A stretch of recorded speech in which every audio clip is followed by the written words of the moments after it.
Yeah. Better if you have to. It's not in the rules, so we're talking about that.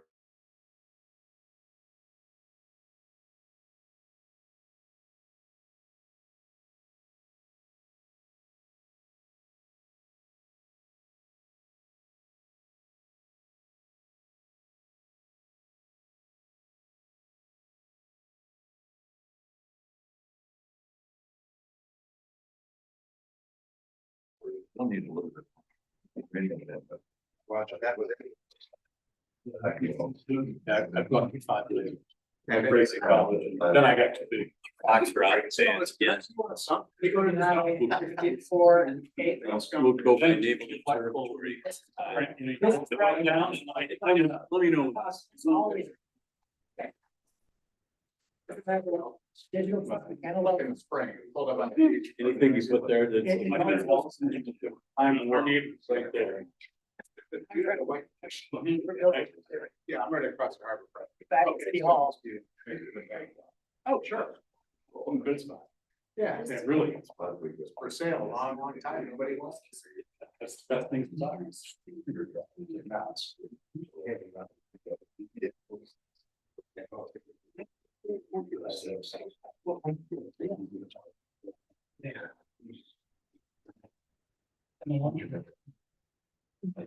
last week, the very first day. There goes that one.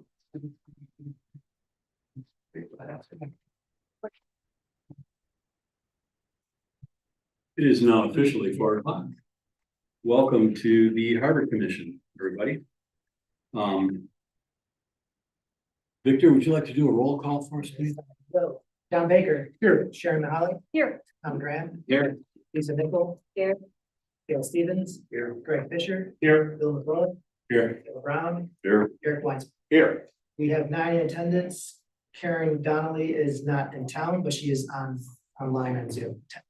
So she can participate, but she cannot vote. Very good. Alrighty, first order of business here is the approval of our minutes from our meeting on July 9th. Does anybody have any additions or subtractions or spelling corrections? Everybody happy? We get a motion to approve? Motion to approve minutes. All in favor? Aye. Aye. Anybody opposed? Moving on. Alrighty, does anybody here have anything they'd like to comment to us about that is not on the agenda? Chair, if we first just go to approval of agenda. Geez. Yeah, sorry. All right, approval agenda. I would like to suggest that we reverse the order of items 1 and 2. Do the loads discussion, I think will not take as long as the wait list discussion. So let's, if that would be okay by anybody, I'd like to move that we do that. So the request is to move F2 to F1. F1. But yes. Yep. Yes. Do we need to do, so move, second, I'll second. all in favor? Aye. Anybody opposed? Groovy. Now, is there anybody here that has a comment on any item that is not currently on the agenda? Real quick, just an update on our boat. We're still having issues with it. We've been in contact with Wallstrom. Dean worked last night.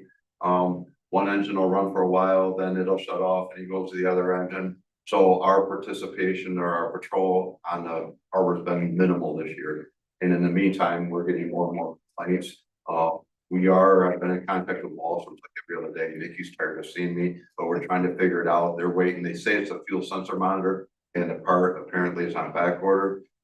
That's where we're at. It's frustrating for me. I know it's frustrating for Dean. We're doing the best we can. Do you roughly know how many hours are in the engines or how old they are? We got it 13. So it's roughly 12 years old and it's that boat's been, I mean, I've been here 8 and it's on the water probably more than any other boat there is, especially the last 2 years it was on there from basically 11 a.m. till 9 p.m. So it's got a lot of hours. I was just talking to JB, like, if I don't get the answer, either we come and look at new engines next year, new ribs, or try to figure this out, but by next year, we'll muddle through this year. one way or another. Their work, I give Wallstrom's credit because they're working on it very diligently, the parts are the parts. But in the same sense, I don't want to have another year like we did this year. I think there's more activity out in the water, bad activity, and knock on wood, we've not had any crashes. But I do think we need our patrol. I think last year was a great year for us, and I want to get back to where we were last year. So I apologize. They're doing what they can. We're doing what we can. Next year, since we're in August and September, not too far away, we will have a solution one way or another. Try to figure this out, whether it's new engines, new ribs, or if they think that they've got it fixed for sure. So If we needed new engines, would that come out of the equipment fund? Like, is it like a Yes. piece of like a backhoe or something? Yes, well, the state has defined what equipment counts for that. For supplies, don't really go into equipment funds such as tools, but anything that we purchase from the equipment fund such as vehicles would, any parts for that would come out of the equipment. So like an engine for the boat that Yes. come out, yeah, okay. and the thing that, I mean, I hope we don't go down this road, because I know we talked about a new boat at one time, and I'm doing some exploring on that as well, just to see what the price is compared to new engines, ribs, and some canvas work. And I'll have an answer before we get to this year's budget. But I don't like where we're at right now, and I can't control it. It's like one of those things. I'm like I said, Nikki, I'm down there every other day, and so is Dean. Dean's on. Dave is the mechanic, and he's talking continuously. So that's that. We had dinner together last night Dave and in the Dean. mechanic, yeah, Okay. just kidding. Okay. They spend a lot of time on the phone. Oh, I know each other. Yeah.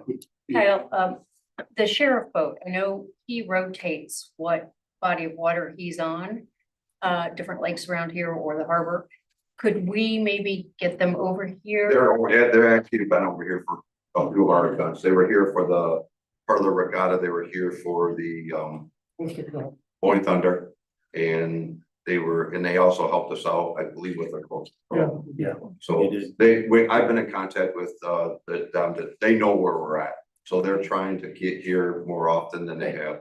Okay. So no, that's a good point. And I've actually explored that with Sergeant Doug Avito is like the head of their Marine Patrol. So we've been in contact with them just to see what they can do. So they are helping us out some. Thank you. Would you like help from this group in looking at your choices and shopping and When trying to weigh that all? I will need some help because I'm not a voter, so I will, I'll reach out to actually go to you and then you can, yes, because I don't have that expertise and I want to make sure we're making the right decision. Is that all right? Absolutely. You guys all know. Absolutely, no, I think, I don't know how long is appropriate for you guys to run the same boat. But if you amortize it over the, what are we, a dozen years right now? Yeah. We're, we could buy a new boat for 15 grand a year over that time span, something like that. I don't know if that's out of line or new motors, keep the same hull forever. I know, we talked about replacing the tubes And and we got them refurbished. that's correct. You gotta, and they're flat right now and everything Wallstrom's pump, somebody broke their pump, so they can't even pump on flat from last night. And we haven't gotten our own pump yet. So, and that's why I talked to Dean last night, like, we just need to fight the boat. Yeah. I don't, but they refurbished the tubes, but from my understanding, they're still losing air. After they spent a lot of time and money on it this off season to repair them, we're still losing air. So when I reached out to Irish's, because they're the people that they told me where we need to get the tubes from. I reached out to them and Jen's supposed to give me a quote, but that's been a while. JG said I got to keep on poking the bear on that, so I will. There is, I forget what the name is, there is a company that manufactures ribs that specifically has a like patrol and marine model that would basically be a direct replacement for what we have, and it's less than 200 grand, including a couple 150 horse motors and the navigation and all that sort of thing. So at some point in time, I'd be a fan of, I want you guys to have something you can trust, because when it gets ugly out there, you want to be, Well, that's you want to know the air's. we had a discussion, Pete and I had a discussion last night, like, and actually Josh is really good, Officer Johnson, about taking the boat out too, because he's been around a long time. But they don't want to go out and we feel helpless if we went out to rescue somebody and then somebody had to rescue us. Right. And, that's where we feel right That's now. my point. I think we're in the, I think we're in the zone on that. Probably ought to be considered for. So I'll get with you and, cause I know as talking, there apparently at the Bay Harbor Boat Show, somebody had some company. That's where I ran into them, yeah. That's for sure. Chief, like you flag race committee boats, some are personally owned and so on. I would hate to have something happen out there and your boat's in the shop. Is there any other private boat in the area that could be commissioned as a patrol boat in the interim, or are we okay? We have some people that have volunteered their posts to help us. So that's where we're at. Push comes to shove. And the sheriff's office also knows that if we call, that they need to respond as well. Both, we've used, or we're with both of those. I think it's important that we maintain our I agree. jurisdiction and. Cause I have our our officer sitting in the background waiting to start, but it's like, I don't really wanna start him and not have a boat for him to go on, and I don't wanna upset Dean as far as he's sort of muddled through it, and so that's it. And sorry, it takes so much time. No, no worries, thank you. And then the other thing is, the Zoll Street lot, we're having some issues with that. I'm gonna get with Mike on that to try to figure that out. I had a question come up this morning about a large boat, like a 60-footer with a trailer. They can't park at Zorn Park, so they come down here, and we just gotta figure out the logistics of them picking up the pass to park down there, and unfortunately, us not writing them a ticket. So you and I gotta sit down. I printed out the rules, so I'm just trying to familiarize. Okay. So, all right, thank you. Thank And you. I'll keep you updated. Thank you. Thanks. Chief. Anybody else? Hands? All right, moving on. We have nothing listed under old business on the agenda, so let's move on to new business, the mooring loads discussion. It's been suggested that the mooring anchors as they exist are inadequate in some way. I'd like to suggest that due to the fact we have a 40-year history of not having any of those anchors ever move, and that the longer they stay in the bottom, the deeper they submerge themselves into the loon droppings that have accumulated since the beginning of time down there. That we are not at the moment considering making any changes to the layout of the mooring field. I'd like to move that the existing anchors and the existing ratings that we have for those anchors are acceptable, and that we do not need to recommend to council that they make changes. And if anybody would like to second I that, would second that. then thank you, John. Comment, we continue with the inspections. Yes, continue doing what we're doing. We did have, as there's an image up there, some years ago, one of the chains failed. We have since replaced all the chains with larger gauge marine, better metal chains, and we are inspecting them with divers every 3-year rotation. So every mooring gets looked at in detail by a scuba diver every 3 years. I would like to open up public comment first, and then any comments that any commissioners want to make, and then see where it goes from there. Anybody in the audience want to weigh in on that? No pun intended. Sir. Keith numbering 2565 Pennsylvania. I have a mooring. We spend there for now. And you're doing the right thing by inspecting the anchor chain, because I've had to replace my anchor chain, get Wallstrom's bar to pull it up and put a new chain on it. So you are doing the right thing. But once again, I think most of the failures, if you look at, are in between the anchor chain and the boat itself. But you are doing the right thing. Yeah, by that's the inspecting it. that's the responsibility of the owner. Yeah, but I do, for example, on our anchor, have a scuba diver down there. Look at the chain, count every length all the way on. Very good, thank you. Anybody else?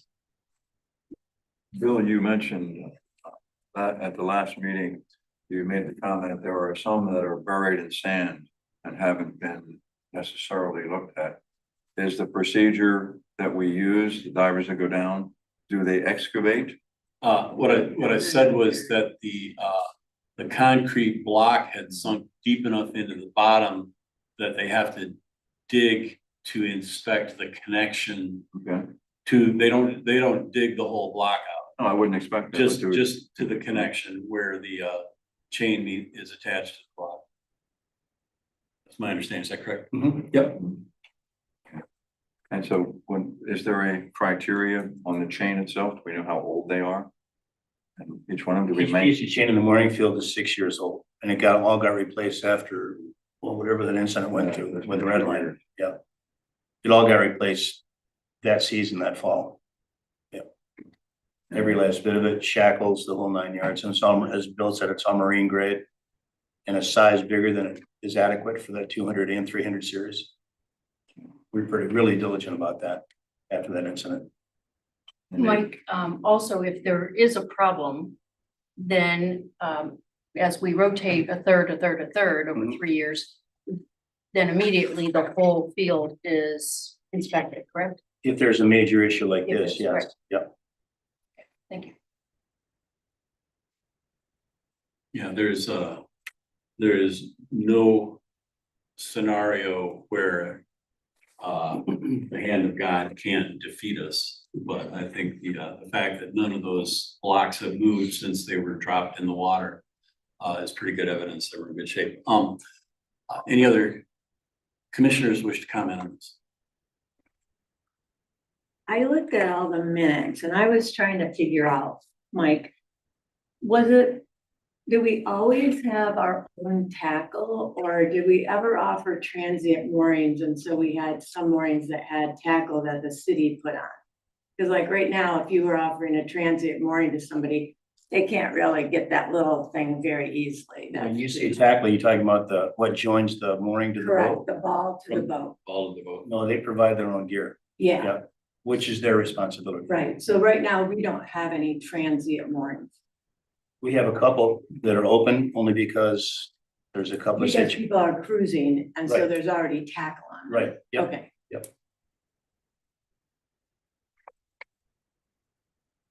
Alrighty, do we need can we just do a consensus on this? Or do you need a voice vote? Consensus is fine if they're ready for vote. Okay, so there's a motion, Victor, could you state the motion, please? I'll sum the motion up. The motion was by Bill McCullough that the existing anchors and ratings are acceptable and we do not recommend any changes to council at this time. Close enough. All in favor?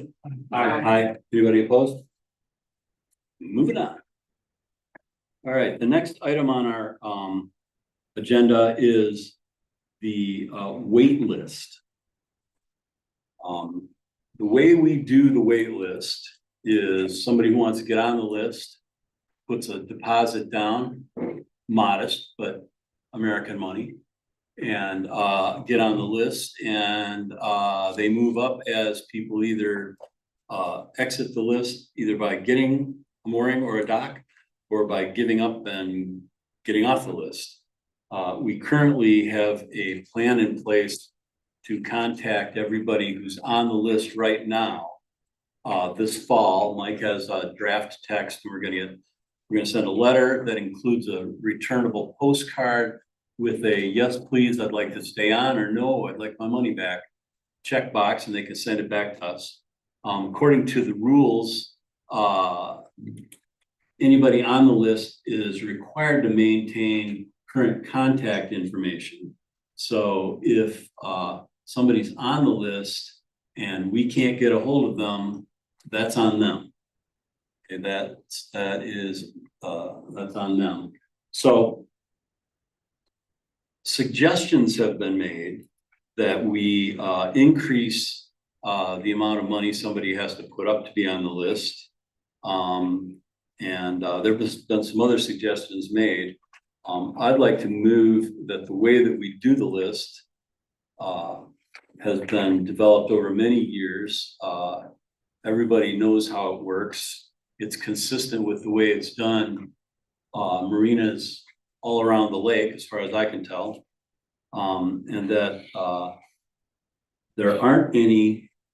there is no need to modify the way that we are managing the list at this time. And, if I could get a second, we can discuss it. So, it seems like a lot of the way it's managed, the fees don't have any issue like that, but it seems like this should be something that's so easily, there's tons of list management tools out there online that having to send postcards for people who might be in a home in California or here or wherever. Wouldn't it be easier to have something electronic? I'm guessing all of us use email. So it's just so that we don't have to get into the manual Right. business of sending out. That's one of the issues right now, though, Greg. We don't have email addresses for all these people. So the idea of doing this little note out to people that Mike and I were thinking is, let's get all the latest information on people, their email address and everything. And since they probably haven't really been contacted for a long time, let's see if they even are still in voting or want to stay on the list. We don't know, do we have 70 or do we have 200? And I think it's just kind of a good time frame to do it and find out, like, you've been on the list, do you still want to stay on the list? And do we have all your accurate information of email, address, every address, winter, summer, everything. So there, I would say there's a transition period, but it might be nice. I know someone just bought a boat from Irish's and Steve Pelham. That's his name. And he's been on it for 8 years, and every year it's somewhat of a hassle to track where he is, and online just seems like we do everything online. And so I realize we don't have their emails, but it should be something we strive for. Yeah, that would be what we. Are you suggesting that we put the waiting list with the names of everybody and their position online? There's several software packages for waiting lists that may not, you could hide the names if you wanted.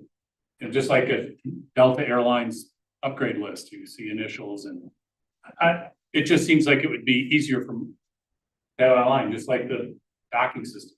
I don't know if they have a module for a wait list. For waitlist for moorings on the docking module that you use for. For the state system? Yeah. No, nothing for waitlist for seasonal slips. But I've seen several of them out there, so that's my only input. I think, Bill, I think we should certainly do it. Greg's encouraging, get it, all the information we can, but I'm inclined to ask for a $10 renewal fee every year. It's a little bit of money coming in, but it's really a reminder and a commitment to the people to either stay on the list or not. It's refundable if they, when they get their mooring, it's good. That would create another accounting burden on our already overworked staff. I do think $35, so if I want a kayak, I have to do $100. And if you want a dock, it's $100. I'm not real sure the 35, how that got, but that sounds pretty good. I mean, What's the 35 to be on the mooring list. No, I just think every year. Right, you're saying every year, Yeah. but Oh, I see what you, yeah. bring it up to speed Yeah, I don't to know what what- the other docking is 100, kayaks, if you want to be on the list is 100. I agree.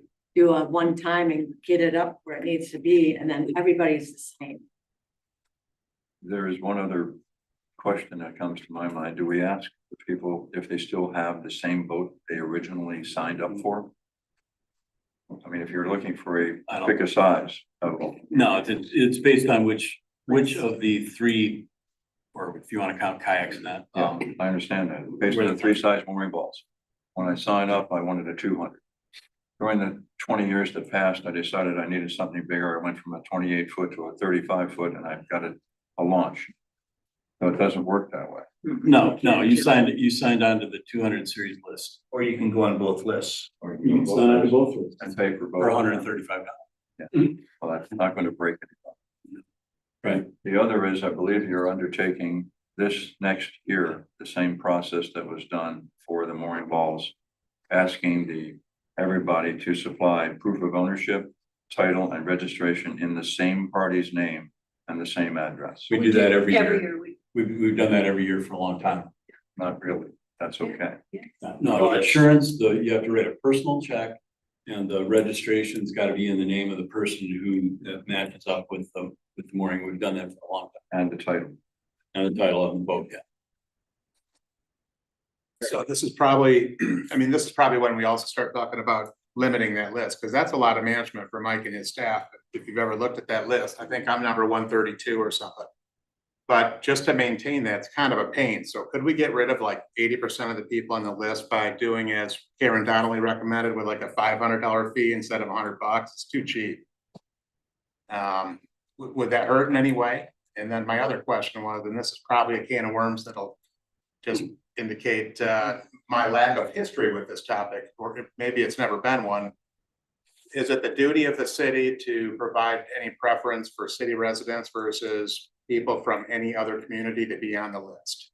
At this point in time, the only advantage to being a city resident is that you pay a slightly lower rate, and we've done that forever. And they've been indexed with our annual increase ever since. So city resident pays a little bit less to be on the mooring or be at the dock than others, but you don't get preferential treatment in terms of jumping the line. Yeah.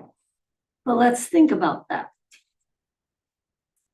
Between all of them, should you get something for being a city resident? Whether it's a kayak wreck or the mooring or a slip or whatever. I mean, I think it's something to think about. It's probably a political management nightmare. But I just wonder, I mean, the city is really first and foremost should take care of its own residents. I don't know if that means they deserve a boat slip sooner than the next guy, but somebody from Grand Rapids, like, Right. why do they get a slip the same as a city of Harbor Springs taxpayer? One could argue that Yeah, one could argue. if one chose to be argumentative. Here, Discuss it. I have a couple of thoughts on both your comments, which I think are very good thoughts. The first, well, let me go back to the resident issue. Yeah. I think if you say resident, you also have to say taxpayer. Because someone might not homestead here, Good point. but it could be a second home. And I'm not sure you'd want, well, maybe you're staying on your boat, so I don't know. The city lines of Harbor Springs are pretty small, so you're limiting that to basically 1,600 people. So I just want to be clear about that.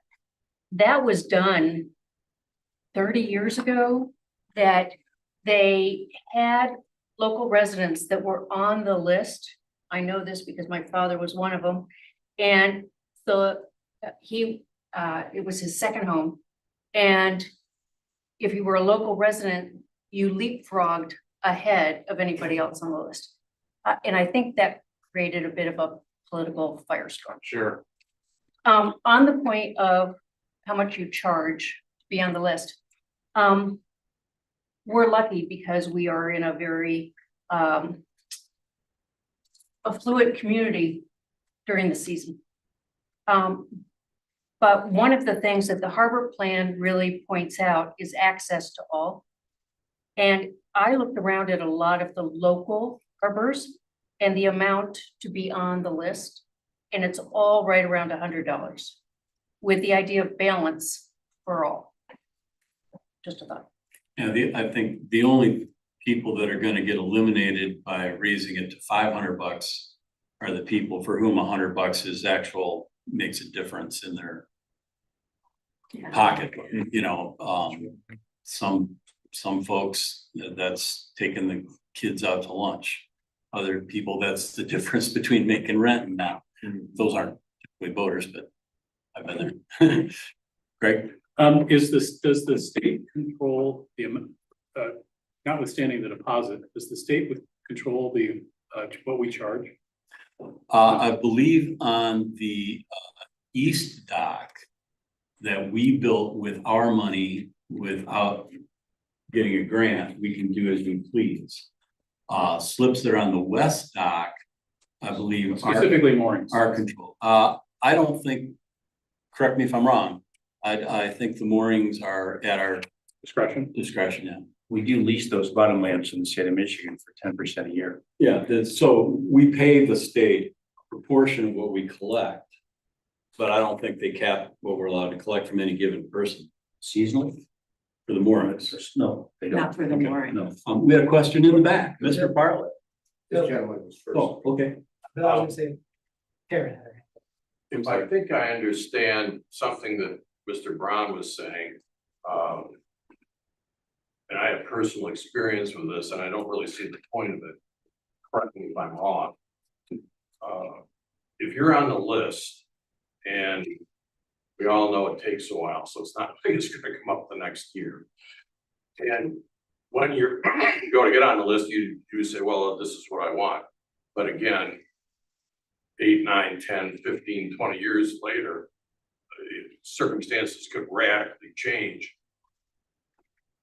Now, what happened to me when the well finally came available, the well that was available was the size of the boat I indicated probably 15 years before. And family grew, needed a bigger boat. But what I was told is that I was stuck, and this I think is unfair and not a good way to run it. If I couldn't put the size boat in that well, I realized you can't bring a well up magically, but I was told I was just off the list. Period. Hold on, but not that I would just be pushed back on the list until the size well that I needed actually came up. And I don't see the substantive point of doing that. I believe our current practice, for example, if you have a 60-foot boat and a 45-foot slip becomes available, and you're at the top head of the line, you stay at the head of the line. You can't put a 60-foot boat in a 45-foot. Now, if you've got a 45-foot boat and a 60-foot slip becomes available, you can take the 60-foot slip, or you can say, I'll wait, and you stay at the head of the line. So now you do stay at the head of the line. Yes, I don't know how long ago we changed that, but yeah, that is our current practice. Am I right? Correct. Yes. Yes. Gentleman to identify.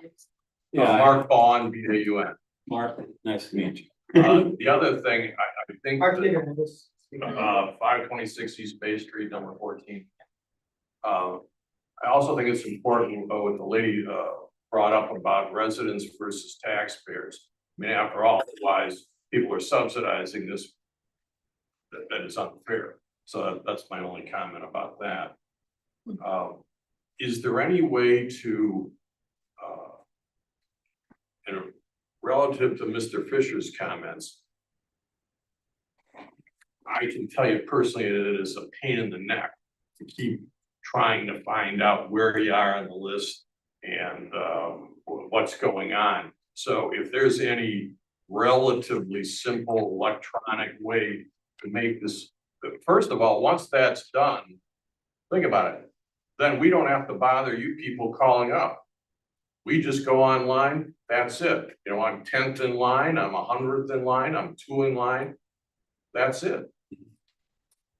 The list is currently posted on the bulletin board in the entryway, where it's been for many years. You can come in and look at the list if you want. Whether we were to make that public electronically, I would want to think about that, because I don't know that we want to put people's names out in. Well, you know, the initial idea, I mean, I know what my initials are.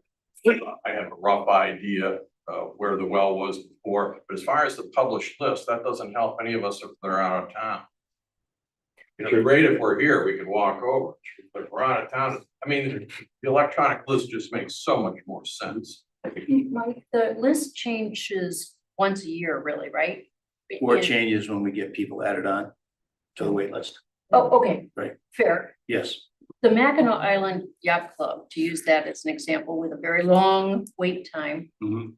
They publish a list online. It's on their website with a tab that if you want to check your position and you can just look at it and it's, I think, your last name and first initial or something like that. Could we do something like that easily, that really it's updated, I would say once a year, and then at that one time you add who else was added over the last 12 months? I'm sure that's doable.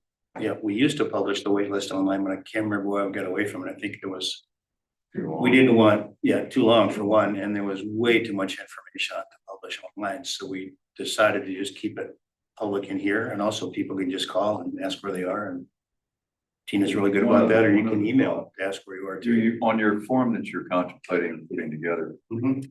can you or are you asking for the individual's tax ID? That data would be current because you send out tax bills to people. It wouldn't be for everyone, but it would certainly call a large portion of the list. Tax IDs as in people that live, And as their prepaid taxes, Alpha Nix list. Everybody that has a property here that pays tax has an ID, that information, they get their tax bill. If they get their tax bill, they should get any other information through the same address. that had not come to my mind, no. I'm just thinking of a common denominator, and that's one of them. That would only work for the locals. Like I said, it wouldn't do for anything, but it would certainly call the list, at least to give you a starting point. That's all the data you need. When I was looking at the mooring size issue, one of the places I looked was Marblehead, Massachusetts, which has a wait list of approximately 2,800 people. And they have the name, the vessel size, when you got on the list and all that, and anybody can go and look. I looked at it. And so, my career is IT, so I'm a little more security minded, that sort of thing than most. I would certainly entertain putting it out there as long as the consensus is that we're not exposing anybody that doesn't want to be exposed. I guess a question from Mike and Tina is really how often you guys get calls and emails about it? Is it bothersome? We get quite a few in the summertime when people are in town or just, shoot us an email. In the wintertime, We probably. put a Word doc on and link it to the Marina page on the website fairly simply, if we chose to do that. In the With just wintertime, we last get those week's. calls after the 1st of January, which is when contracts. And that's why I think this going out to find out, there could be a lot of people aren't even in voting anymore. Or maybe they got to slip at Irish or Wallstrom or over at Bay Harbor or Ask. I mean, we might have a more manageable once we find out are people still on the list or not. And then creating it from that and see if they want to stay on. Bill, Karen Donnelly has her hand up. Karen, Karen, can you mute yourself? Yeah, hi, everybody from Canada. Sorry, I can't be there. I sent an email to Victor, Bill, and Lisa earlier just to cover my points, but I just want to reiterate a couple ideas I had. I do think that the fee we charge is too low. I think it's, $35 to hang on a list is no money. I think it needs to be higher. We also don't know what we're dealing with until we really get an accurate count by finding out how many of the people on the list want to stay on the list. And I suggested maybe we pull together a committee of people to try to contact those people, because I don't know what we're really talking about in terms of numbers. I don't think any of us do. I think there's just a lot of big issues. This is a big thing for the city. Maybe we need an ad hoc committee to look at a bigger look at this. Myself personally, I don't feel like I really have enough information comparatively to what other marinas are doing with the wait list, et cetera, to know that we're doing the right thing for right now. We might have 150 on the list, and we might 50 of those may not even be interested anymore. By having this exaggerated list of people that maybe don't even want to be on it anymore, then that might discourage others who might want to be on it and to sign up to be on the waiting list. But I do think the fees are too low. And I think a good idea, renewal every year, like notifying people. If you want to stay on the list, you're going to have to send us, X amount of dollars to stay on the list. And I do think an electronic method of doing this should be pretty easy to put together and maybe a secure way. Maybe somebody on the list gets a secure password. They can check the list on the City of Harbor Springs website, whatever. But going to City Hall to check a list of names, some of whom may not even be desiring a slip or a mooring at this point anyway. So I just feel like there's a lot of unanswered questions before we really try to make any big decisions. It's my opinion. Thank you. Jim, did you hit, Mr. Bartlett? Just a comment about the arrangement the city has with the state regarding mooring field. That's a bottomlands lease that we had with the state of Michigan when it was put together. They gave us some latitude about how we would assign, because we had to start from scratch. And so there was some consideration given to city residents at that time. But after that, the only concession that we could negotiate with the state was to allow us to charge a little less if you were a documented city resident, because it's public water and we had to treat everybody the same in terms of access to that public water. That's the same way the dock works. You can't jump the dock list if you're a city resident. And the state wouldn't let us do that same city dock discount on the dock. So that's how we are where we are. Thank you. I just Okay. like that too, that just for Eric, and because you had brought up the question about it, that the waterfront fund is an enterprise fund. It's not supported by taxpayer dollars. It's supported entirely by the dollars, the profit or revenue that comes into the fund from voters. So while it is city-owned infrastructure, the taxpayers through the city council can decide what they want to do with the waterfront fund or the marina. The monies that actually make up the waterfront fund do not come from taxpayers, the users. But the city also subsidizes other components of the marina operation, I think. No. It's suggested to. I think it's another. Well, with improvements and stuff, I don't know what that shook out, but okay. Yeah, all right. I have another little question. In the rules and regulations, it says the assignments of slips and moorings from the waiting list will be made by the city manager. Are you doing that, Victor? He's the responsible party. At the end of the day, Where are you at? it's number, What number page are you on? it's page 10. And it's number 7. I was just reading it and I was surprised. Yeah, so Say harbor. the reason for that is because I'm ultimately responsible. So, but the harbor master for the city code is the city manager's designee for these matters. So ultimately, it's my responsibility, but I delegate this to the harbor master. Right. So in talking about that a little bit, we've had all summer about 6 moorings that have been empty with no tackle on them. So to me, that kind of means that people haven't even been out there. And I know that we have a time period between the 28th of June and August 15th, where you're supposed to be on for 29 days. And I'm thinking maybe we need to look at a procedure that as of August 1, if no one is on those moorings, that we will go to the wait list and get somebody on for August and September and really use those, because I hate to see them empty out there. And it's not that they have tackle on them or anything, they're just naked, no tackle at all. That mean they have been used all year? Or Correct. I've been monitoring it. I'm helping Dean out. He calls me. No, I've been monitoring it, and yeah, there's 4 down that are east of Wallstrom and there's 2 that are west of Ford Park. And so I've been just kind of watching, and there's a few that do have some tackle on them and nothing's on them, but they might be out cruising or doing something. And I know a lot of times people have issues, maybe health-wise or mechanical-wise of their boat, that they can't use their moorings.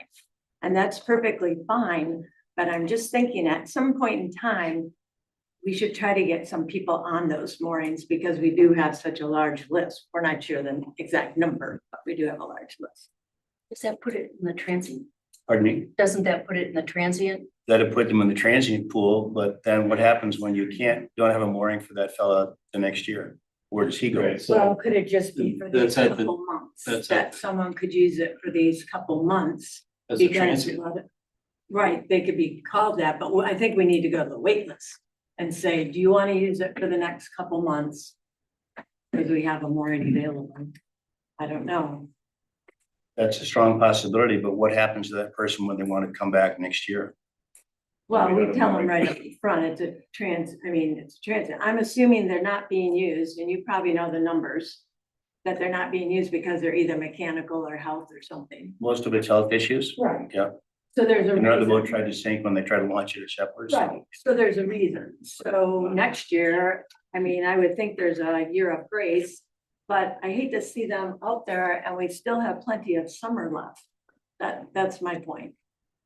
I'd suggest that if someone is on the wait list and already has a boat and is looking to be in Harbor Springs, they get a hold of Mike and say, hey, got any transient moorings? And there's several moorings that are occupied that way right now. That is common practice. Do you know that, Mr. Fong? Would you want to be on a mooring? Would you want to bring your tackle? Yeah, I'm telling you, I'm out there. I'm seeing them, baby. So it's like, One of the ways we're working. I know, But but that is common practice. I mean, I've talked to you about a mooring transient and If someone's looking for a spot, we try to help them out. If I know a mooring's gonna be vacant. yeah, they might not even think about it. They just think, well, I'm on the moor. They haven't called me, so I don't have one. They might not be We're thinking. talking about the wait list again? Yeah. Okay. Yeah, they might not be thinking that, oh, maybe I should find out if there's any empty ones. Yeah, I don't know. I could see that being a little cumbersome for staff. If we go down the wait list, and then do we just keep on going down the wait list every time, call someone, say, hey, there's a mooring available. They said, no, I can't use it. Do we go down the whole list? Contact them? I mean, I think we send out, since they don't have emails, we can't send out an email blast to everyone. So I think it could be a little cumbersome to. Yeah, I to do just that. know there's a lot of scrutiny and having them sitting out there empty isn't a good practice, I don't think. Victor, You know, possible suggestion, if you really don't wanna get into the wait list and all that, but nevertheless, if somebody actually isn't going to use their mooring, then it could be available for transient boaters for a day, a week, you know, whatever. I mean, why not? That's what we do. We do that. Oh, Yeah, with slips too. we do that now. If you're, according to the rules, if you're gonna be off your mooring for more than a couple of days, you're supposed to inform Mike so that he can make that space available to a transient. Right, for cruising, and that would have tackle on it, so you could pick that up if you wanted to. Well, It'd be not easy. necessarily. You might take it with you if you're going to another mooring. Yeah. Any Most more? of our seasonal mooring holders leave their tackle with a pickup stick. Yeah, Florida to Maine, there's always tackle on the mooring. Yeah, we don't bring our own. acknowledging the fact that it is burdensome for staff. Lisa is not part of staff and has volunteered to help me. Is there anything? Oh, Full is- time. I'm just saying, is there any reason why any one of us as commissioners cannot enjoin Lisa in helping Mike and review the list? I mean, it's an arduous task, but to sit here and say, well, we can't do it, we don't have any staff. We sit here, what, 6 times a year? I mean, it's not a big task to So, join and do the work. It depends on what the Harbor Commission is requesting. So what I was responding to Lisa was, my understanding was that if there's availability at a mooring, that we go through the waiting list and contact people to let them know that a waiting list, there's a mooring available for them for temporarily, on a transient basis. I think that wouldn't be a wise use of staff time, not that we couldn't do it, just wouldn't be a wise use of staff time to go through that list because we don't have emails for everyone, so how to email blast. I just don't think it's a wise, however, if you have other suggestions about changes to our policy or practices, I mean, we would review that as staff to see if we can do it. So I don't think we're saying necessarily that that's burdensome. I just don't want to create more, I don't want to spin our wheels doing something that there might be an easier way to do things. I'd like to point out in this particular case that the role of the Harbor Commission is to advise the city council, not the harbor master. I'm sure Michael is happy. He's never thrown me out of his office. He's happy to see any of us, but we're not the boss of him. And so, I wasn't suggesting No, advising but him, I was suggesting helping him in a clerical format. We have an enterprise fund, if we could identify how much time it might take given that it's a clerical function, why couldn't you hire someone to do that? There are people that are capable of doing that. To do what, as I guess is the question. To look at whether there's a vote on Go through the it, data. All this is data review. whether there's a vote Well, on we it. are doing a data review with the letter going out, so I think that's the start. But then someone will have to go ahead and review all the letters, and that's where the rubber does hit the road. It's Michael. It's done in October. It's Well, not I like. get shoved out of my office in September. It's on your desk, and when the roof comes off, it'll blow away. I don't remember if it was Bill who suggested it, but I think using our website would be very powerful. I don't know how you alert people that there's stuff available. Obviously, we'll get emails here in the next year or so, but publishing stuff on the website, I think is a, I think the fact that, people will go to it all the time. transient moorings can be available. I'll go look at the website. Might be on there already. It might already be there. But if it's not, we could, put, hey, just a note, sometimes it's available, call the harbor master. I have not seen that as part of the Marine and Recreation tab. I agree. I think we could put that on there. Yeah, because Yeah. at active captain, I don't think it says moorings are available. Well, they're not always, No, might be. but that they're, no, just in general, that they're available. You have to ask, of course, like anyone. And that would be size related too. You All know, that. big bulk, All yeah. that, right, subject to Yeah. the box. Right, anybody else? I'd like to call the question if we could. We have a motion that's been seconded. Repeat that motion? That our current wait list process is good the way it is. Yes, that's a summary of what you That's the said. summary of the motion. Did I get a second on Yes, Tom Graham seconded that. it? Okay. Do you want to do a voice vote? I'd probably do a roll call if there's no other Let's do that, discussion. because there seems to be some contention.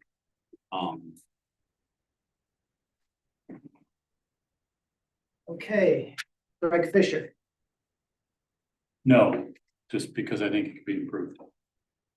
Eric Winsman. Winsman, sorry. I guess I'm gonna say no for the same reason. Bill Brown. No, for the very same reason, or otherwise we wouldn't be having this discussion. I just to declare, we don't need to explain why we're. Yeah. Let's just go through it. Gail Stevens, No. Rich Nickel, No, Bill McCullough, Yes. Tom Graham, Yes. Sharon Mahalik, Yes. John Baker. No. Motion fits. Okay, 6-3. I'd like to make another motion, can I? now would be the time. I'd like to use the same motion. That it's. The list works. With the caveat that I'd like to increase the deposit fee for moorings to $100, be equal with the other. I'd like those split. So I guess, Throwing two things in right, there that so are. that's, Well, I thought that was, I think her motion is that we increase. 35 to 100. Deposit to $100. Yeah, okay. Fair enough. yes, that's my motion. Okay, I thought you were talking about, and we approve the. No, for a few. That's not retroactive. well, to be clear, just so it's clear, so this doesn't get convoluted. A motion was made to keep things the same, but to change anything, a motion will be made. So even if you guys make no decision today, things are staying the same, even though you guys voted no on keeping things, Right. things are staying the same. Until someone makes a motion to change something. So with Sharon's motion, really what we're just talking about is making a motion to increase the mooring list to $100. However, someone, I'm just to clarify that. And Wait, JB, my historian here, our historian, is the deposit less on the mooring because of, It's been higher and it's been lower. It's a little bit of a football depending on how council felt the economy was. Honestly. It's always been felt that voters at the dock for seasonal slips, that economic impact wasn't as if mooring field was looked at as a way for for local people to have an avenue to get to the water. So it has been higher than 35 and it's been lower. But JB, how did the kayaks get so high then? Because that's the kayak. There was a huge demand. Yeah, Okay. it did start out that way. but- Try to manage the Because list. there was a- Yeah. Okay, then I'd like to modify $75 deposit moving forward. We have a motion by Sharon Mahalik to increase deposit fees for the mooring going forward to $75. That's one time. It's going forward, not retroactive. So if you're on at 35, you're on. But the next person to get on is 75, is that correct?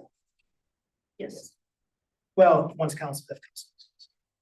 Oh, Because this is a recommendation to city council. well, I'm just curious as to what the motion. Okay, and are we gonna entertain anything like John brought up about staying on the list, you would pay anything, or are we just saying anybody new at 75? Anyone who, after they fill out this card, they still want to be on, they're the 35 people, and then anyone new would be 75.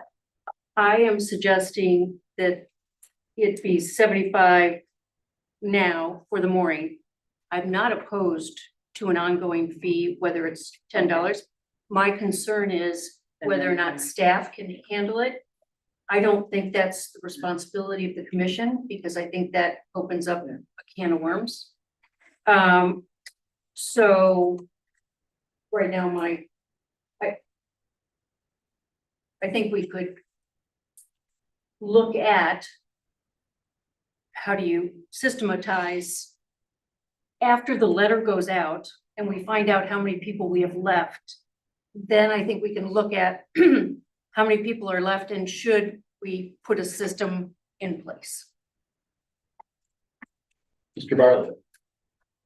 What's been done successfully in the past has been to increase the seasonal dock or seasonal slip waiting list fee to X. In this case, you're suggesting $75. Go to the list, do your upgrade, because we've done this 3 times I can think of the time I was on. And anybody on the list who started out with a $35 number had to send in, had to fill out the paperwork, send in $40. Now we're all at $75. That got rid of not a lot, but a chunk of the dead wood on it. And then everything is fair and square. We don't have to remember how much everybody paid. See, that's what I was alluding to get everybody up there. Yeah, Mr. I'm Chairman, fine with that. to Sharon's comment there. I want to make sure that after the list is cleaned up, I think we would have a better idea of where we're at, who wants to be on. And if we had an increase, that would flush some of that out. We'd have better data. So that doesn't want to be included on the letter in the card that we'll be sending out, that there's a $40 increase. And once the list is cleaned up, that's when it happens. I think it should be in the letter. I think it'd be easier if it's in the letter because it's one time instead of two, One time. but specific for the mooring. Well, I would just, I want to clarify that this will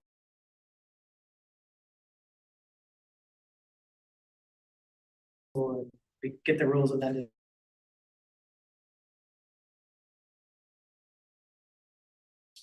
So it could be before September or October, by the time it gets handled for, then the letter has to be sent out sooner. So I would want to caution that, we have to change the rules first. I'd have to come back with rule change. I mean, it's a process, so we'd also have someone on Zoom. I'd like to suggest, perhaps in the interest of fairness across the board, since we're charging $100 for a kayak, that we're charging $100 for a dock, that charging $100 for the moorings probably would make it simpler. Karen Donnelly, you have your hand up on Zoom. Thanks, Victor. Again, as I'm listening from whatever distance away I am from Harbor Springs right now, it's just like we're making some assumptions, we're talking around in without, I don't think, a lot of clear information about what we're dealing with. I do think it's good to try to get an idea who wants to stay on the list, and maybe it is the letter. And the letter should also include, we need your email address. If you want to hear from us, we're going to do it on email. And then I also would like to explore Greg's idea of trying to do something electronic once we get this all cleaned up. I also don't think $100 is enough, especially for a slip. I don't know what the other marinas around charge for wait lists, and that would be something interesting to investigate. But it just, looking from afar, it just seems like we're just throwing some stuff out there without being clear about how many waitlist people we're talking about and what the future should look like for Harbor. That's all I want to say. Sharon, this is Sharon. I did a lot of investigation, and Traverse City, for example, that has 30 moorings, they also charge $100 to be, it's a one-time deposit to be on the list. Most of our other local harbors do not have mooring, but they do charge a one-time deposit, usually about $100 to be on the list for us. For slips as well. Mm-hmm. Yes. Mm-hmm. Still not a lot of money. I'd like to see it 100. Make a motion for that. Okay. 100. Modify your motion. I'll modify it to 100. You're gonna modify it, modify it to 100. Right. Second that. Second by Right. Greg Fisher.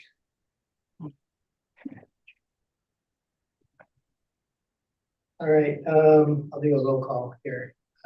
Greg Winsbaugh, Yes. Greg Fisher, Yes. Bill Brown, Yes.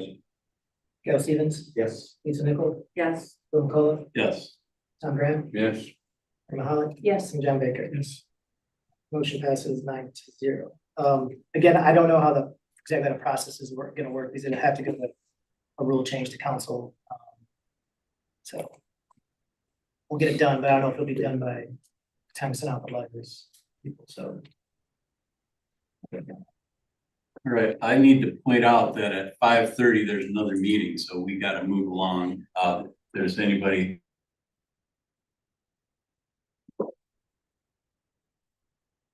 Wait list that we haven't already gone through.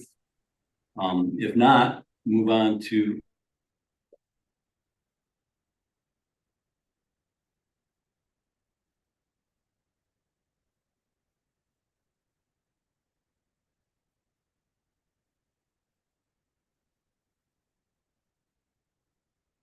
And I think Karen would like to see the timetable accelerated versus October 18th, see it sooner. I don't know that we can get that many answers back by October 18th. I think we need to maybe expand it to November 1 to give people a chance to get to their Florida locations wherever they go, or locals too. Yeah. But if you guys like the draft letter and the wording, then I'll just go ahead and have Decca Digital get started on it.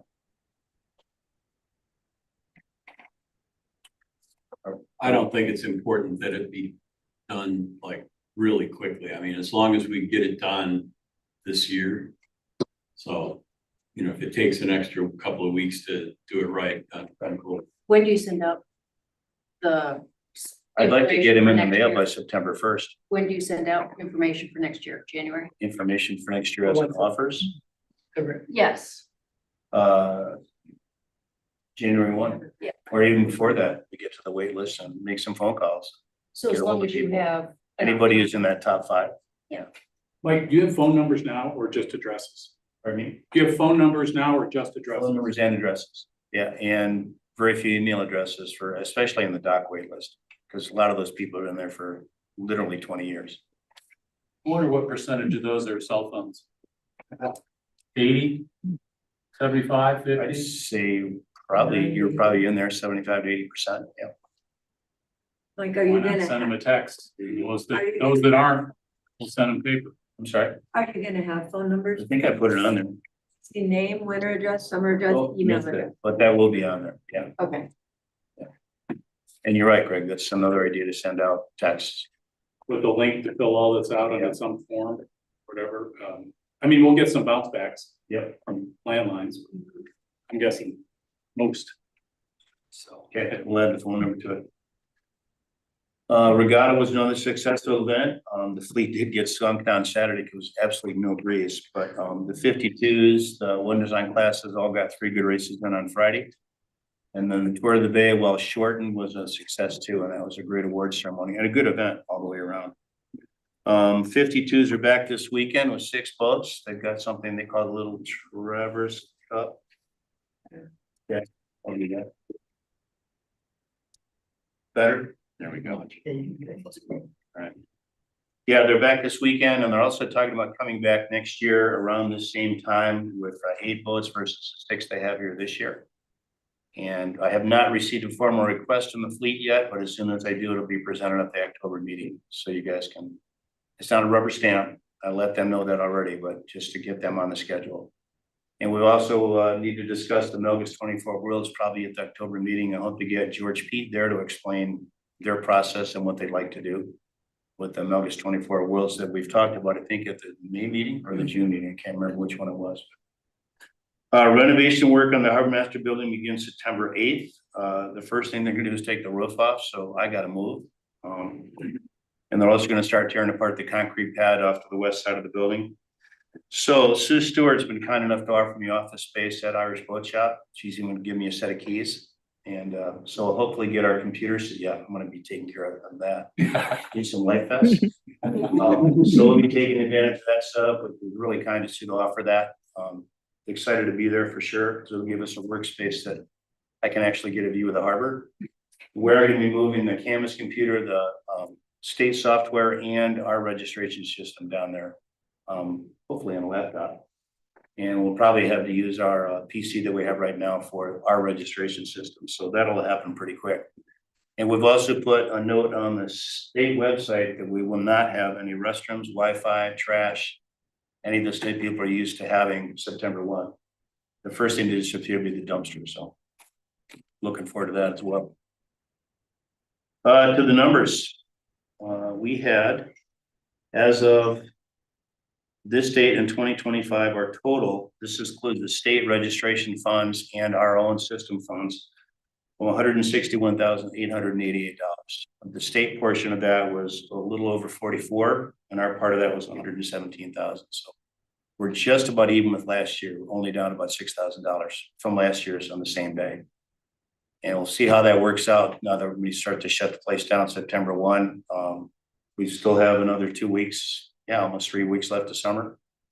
And Labor Day, we go to a 50% off for boats under 25 feet, and for boats over 25, between 25 and 40, we're at 25% off if you're staying more than 7 days. So we're in pretty good shape. It's been a good summer all the way around. And Lisa, thank you for your input with the draft letter. I appreciate that. You used quite a bit of your input. So that's what we have.